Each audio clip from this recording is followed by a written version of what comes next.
Now we will see POCSO చాలా famous.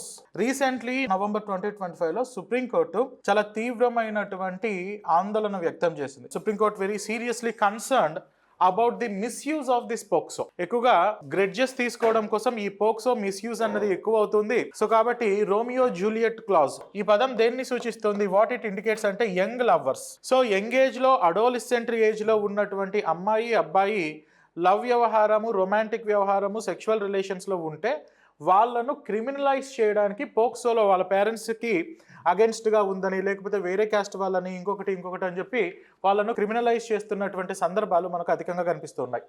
So కాబట్టి Supreme Court ఏం చెప్పిందంటే, the law intention of the law is not to criminalise the consensual adolescents.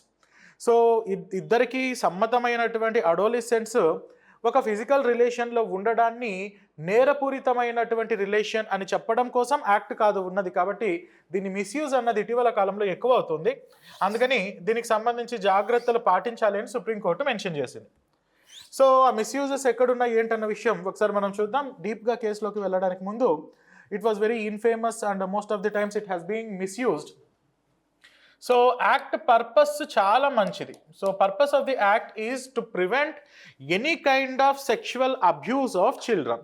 So చిన్నపిల్లల్ని ఎటువంటి లైంగిక దోపిడీలకు, ఎటువంటి లైంగిక అంశాలకు కూడా వాళ్ళను గురి చేయకూడదు అని తీసుకొచ్చినటువంటి ఈ యాక్ట్ చాలా మంచి యాక్ట్. దీని ఇంటెన్షన్ అన్నది చాలా గొప్పది. కాకపోతే అది చాలా సందర్భాల్లో మిస్యూజ్ అవుతూ వచ్చింది.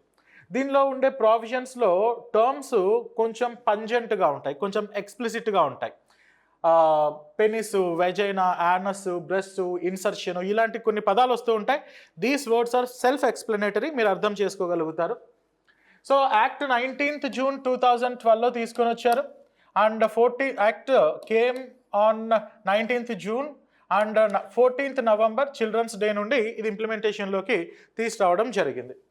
సో ఇనీషియల్గా ఈ మిస్యూజ్ జ్యుడిషియరీ దీనికి సంబంధించినటువంటి కొన్ని సందర్భాల్లో మిస్యూజ్కి సంబంధించినటువంటి ఆస్పెక్ట్స్ ఒకటి చూద్దాం. So courts repeatedly observe that POCSO though a beneficial and stringent law is sometimes invoked in situations not involving sexual exploitation, particularly in consensual adolescent relations. ఇద్దరికి సమ్మతమయ్యి అడోలిసెంట్ ఏజ్లో ఉన్నటువంటి ఒక అమ్మాయి అబ్బాయి ఫిజికల్ రిలేషన్స్లో ఉన్నప్పుడు అది సెక్షువల్ ఎక్స్ప్లాయిటేషన్ కాదు. అలాంటి సందర్భాల్లో కూడా సెక్షువల్ ఎక్స్ప్లాయిటేషన్ అని చెప్పి అబ్బాయిని హరాస్ చేస్తూ ఉండడం, లేకపోతే ఈ స్ట్రింజెంట్ ప్రావిజన్స్ కింద తీసుకొని వచ్చి లైఫ్ ఇబ్బందుల్లో పెడుతూ ఉండడం అనేది చాలా సందర్భాల్లో సుప్రీంకోర్టు గమనించింది.